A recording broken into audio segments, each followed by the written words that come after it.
Hey folks, Roland Martin here. Welcome to my YouTube channel.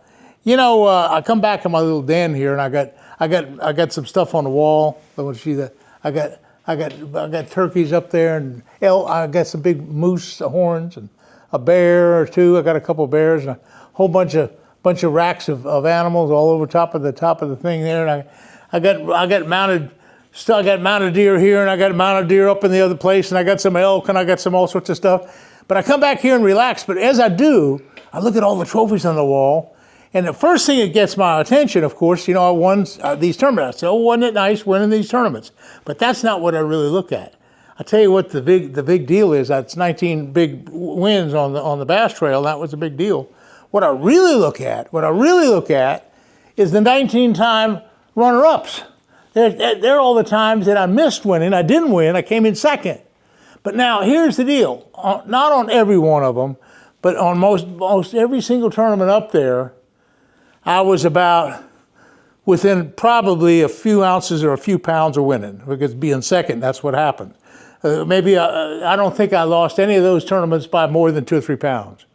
And almost every single tournament that's up there, I can think of the mistake I made that cost me the tournament. And every single one of them has a mistake. Sure enough, I made mistakes. I even made mistakes on the tournaments that I won, but not as many. But I made more mistakes on the tournaments where I came in second, missed 1 or 2 good fish. It cost me those 2 or 3 ounces. And I just fret about it all the time. I just go crazy looking at it. There's not a tournament up there that I didn't come close. I can just think about it. Like I'm just looking at a Kissimmee Invitational. Just happened to look right at number 11. I remember that. It was kind of funny. Tom Mann was leading the tournament. It was so funny. And by pattern, you know, I go by pattern. An exact set of water and cover conditions, you know how that goes. I track fish and other similar spots. So once I find the pattern that's working, I test the water depth and clarity and try to figure it out. Well, the pattern that I almost won at Kissimmee was that this joint grass, or Kissimmee grass we call it, was all stretched out for hundreds of yards around these islands and around the north shore of Lake Kissimmee. And about every 100 feet or so would be a small little patch of lily pads, about this big around. Lily pads about like this big around. But it would form a little shady spot. I didn't have a jig then. I had a worm. I had a regular, can't remember what it was. I don't even know what kind of worm it was, but it was just like a 6-inch worm. And what I'd do is I'd come up and I kind of pitched it. I wanted to be real quiet, because the fish were just, half the time, were just barely underneath the lily pads. And so I'd sneak along as quiet as I could. There's an old saying, quiet power catches fish. And sure enough, I'd run that trolling motor real quiet. A lot of times I'd drift with the wind. I'd shut the trolling motor off, and I'd be as quiet as I could, and I'd tell my partner, don't bump around, just be quiet. We're drifting around to a couple little patches of lily pads. And so then at the last minute, when I could get about 20, 30 feet away, I'd pitch the worm out there and jiggle it down. And I've always been one to put the rod in my stomach like this. And at the time, I was fishing 20-pound test monofilament, because this was back, number 11, see, that was 1978. They didn't have braid then. So I was using monofilament.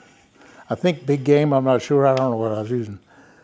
But on this one bass, remember, I only lost the tournament by less than a pound. On this one bass, it was late the third day. My partner was there. He was a real nice guy. Everything was fine. Up to that point, I'd be taking these fish, and I'd hit them real hard. I'd fight them up the boat. I'd say, net them, net them, net them. And half the time, if they were kind of smaller fish, I'd just swing them in the boat. So my partner hadn't been netting them because I was catching them pretty quick. I'd get them in pretty quick. But I had a net right there. Had the net right there. Well, finally, about 3 o'clock that afternoon, I threw by this one patch of lilies. Donk. I set the hook up. Boy, this big 5-pounder wallers out of the water. 4.5, 5.5, I don't know. A big fish. Plenty big enough for me to win the tournament. Plenty big enough. And so, I was like, this will do it. This is the winning fish. This will do it. Get the net, get the net, get the net. Well, he's stumbling around. He's kind of slow. He's stumbling around. And at the last minute, the fish goes to jump right by the boat, and I just take him, I just flip him into the boat, and just as he comes over the side of the boat, the bass comes off the lure, and it's flopping on the boat, and my partner's standing right there, like with the net. And the net is virtually a foot or two from the bass. And the bass is flopping. I said, put the net on the fish. Put the net. Watch out. Let him. He'll get away. He'll jump out. He'll jump out. And he said, huh? The guy says, what? Well, you already caught him. I said, no, get the net. Get the net. Again, put him on top of the net. And the fish jumps out of the boat.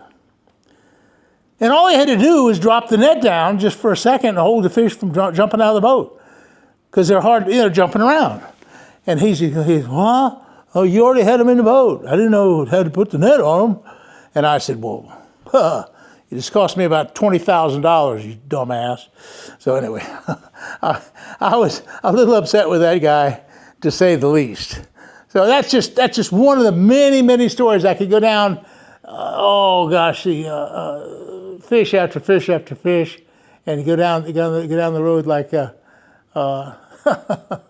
Okay, let's take another tournament. I tell you that one. If I look at the big Megabucks tournament back years ago when we had some really big $100,000 Megabucks tournaments, the thing about the Megabucks tournament was not only would you win $100,000 as first prize, which was big, you'd win, in this case, $80,000 for second place. So I came in second place on the Megabucks there at the Harris chain, and they said, everybody come up to me, oh, Roland, we feel so sorry for you winning second place. I said, no, don't feel sorry for me. Just congratulate me, because that was $80,000. It's more money than I could ever imagine. You know, that's like a couple $100,000, $500,000 now. And I was so happy to have won $80,000. And so, but what happened, what was so crazy, was that was a tournament where actually I did a couple crazy things to qualify for it. I found a little shell bar at the mouth of the Dead River, and that was kind of really cool, because in Florida there's mussels and shells in different locations, and bass like to hang around those shell bars. I guess there's minnows and crawfish and everything, but shell bars are just a good, attractive place for bass versus a mud bottom versus a sand bottom.